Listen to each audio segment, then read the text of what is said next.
Hello everybody, I'm JackieKCooper, and my entertainment rundown for today is a double feature. We're going to have reviews of The Secret Garden and also The Silencing. So The Secret Garden, this is a movie based on the children's classic written by Frances Hodgson Burnett. There was a movie version years ago, probably 60, 70 years ago, that starred a child actress of the time, Margaret O'Brien. She played Mary Lennox, the orphan who her parents have died, and she is sent to live with her uncle and his manor on the Scottish moors, and her life there. And in the Margaret O'Brien version, which you ought to look up, it's a good movie. There's a secret garden on the estate. And when Margaret O'Brien, as Mary Lennox, finds her way into the garden, everything is black and white, if I remember this right now. Everything is black and white, but then when she enters the garden, everything inside the secret garden is in Technicolor. So that must have been a thing, because, the Wizard of Oz, everything's in black and white until they get to Oz, and then everything's in color. But that was, to me, the best version possible of The Secret Garden. Then later on, maybe 15, 20 years ago, they made a musical version of The Secret Garden. It was on Broadway. It was, had an extended run. And when I heard that they were remaking The Secret Garden, I thought, oh, they're making the musical. I'm so excited because I really like the music from that Broadway play. No. This is another version, of the dramatic story of Mary Lennox and how she comes to live with her uncle. And while she's there, it's just, she's staying at this huge house with long halls and a lot of rooms. And the housekeeper, who is played by Julie Walters, tells her, don't go wandering around. There's only certain places you should go. You can go outside and play during the day, but you've got to be in your room, by 8 o'clock and not go out again. And of course, the first night that she's there, during the night, she hears somebody crying. And she asks the housekeeper about it, and she says, no, you just heard the wind. The wind was howling, and that was what made you think that you heard someone crying. But of course, there was somebody crying, and that goes into the part of the plot. Also, when she is exploring the outside, she does come upon a garden that is magical. And that's where the movie is at its best, when it's showing the garden and the magical elements of it. It's very beautiful. The flowers unfold and the trees, spring with very green leaves and all of that. And that is the best part. The basic plot is good. It's just that we've seen this story before. We've, Broadway play, old movie version, and this one doesn't do anything to make it special. The big lure is that Colin Firth, plays Mary's uncle, the mysterious Mr. Craven, who has the secrets of the garden and also about the person who is wailing during the night. But the little girl who plays Mary is a young actress named Dixie Edgerix. And she's good, but she's not unique. The part of Mary Lennox, I had the image in my head of what she was supposed to look like, and this little girl is a cute little kind of athletic young girl, and she meets a boy named Colin, who is played by Eden Hayhurst. And then there's one of the workers on the estate. His son is there. He's called Dickon, and he's played by Amir Wilson. So you have a large cast in addition to Julie Walters and Colin Firth, and they are all good. But they aren't good enough, because this is a magical story, and it requires magical actors who can who really mesh with each other, who enhance each other's performance, because it's an ensemble piece.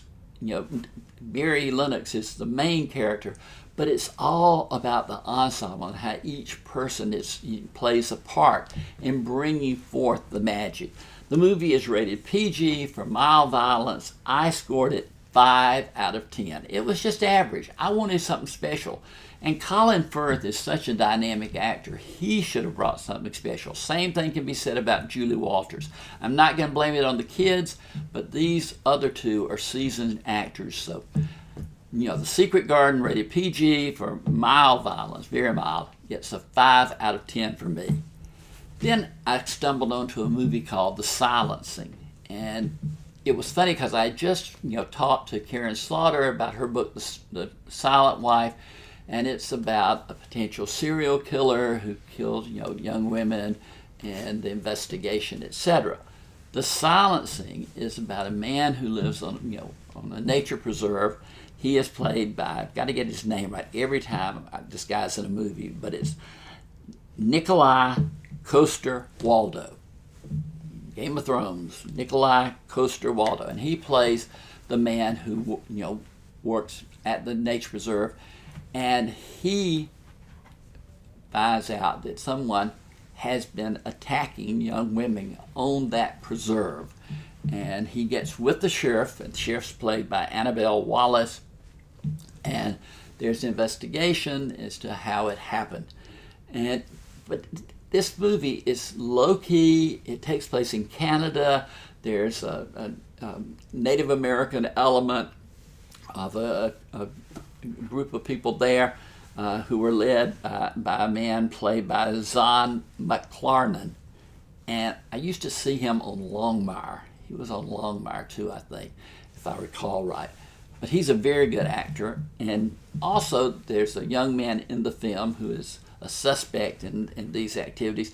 And he is played by an actor named Hero Fiennes Tiffin. Hero Fiennes Tiffin. And when I saw the Fiennes, I thought, let me look up and see who he is, because Ralph Fiennes, is a great actor. He and his brother both. And this guy is their nephew. So he has the Fiennes, talent that's there. But it's just a really, really suspenseful movie. Nikolai Coster-Waldau does a great job as a man who has seen such tragedy in his life. He's really been marked. His daughter went missing, and he has never gotten over the fact that she did.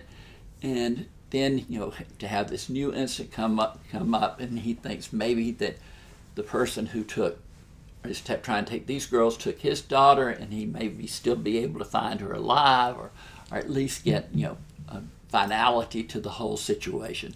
But it's filmed, a lot of it takes place at night, and requires that you really concentrate on the action that is going on screen.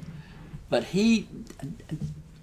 Coster-Waldau just projects a feeling of strength and control, and you think, well, if he's after the guy, then the guy better really worry, because Coster-Waldau's person is one who will always find out who the bad guy is. Now I will say this: in this film, Nikolai Coster-Waldau gets injured in so many fights with different people, and you think, well, that'll put him in the hospital for the next month or so. Nope.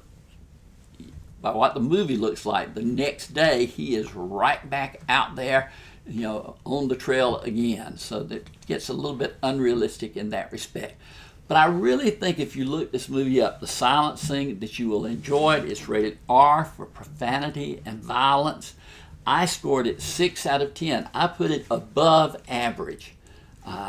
It's just, there was something about it when I was watching, I'm thinking, I'm really enjoying this. I was ready for the next scene to come around. And I didn't have everything figured out. I really did not. I thought I was right on top of it. And I like when movies do that to me, if they're logical in their outcome. So this one was logical in its outcome. I enjoyed it. Again, The Silencing, rated R for profanity and violence. It gets a 6 out of 10, above average.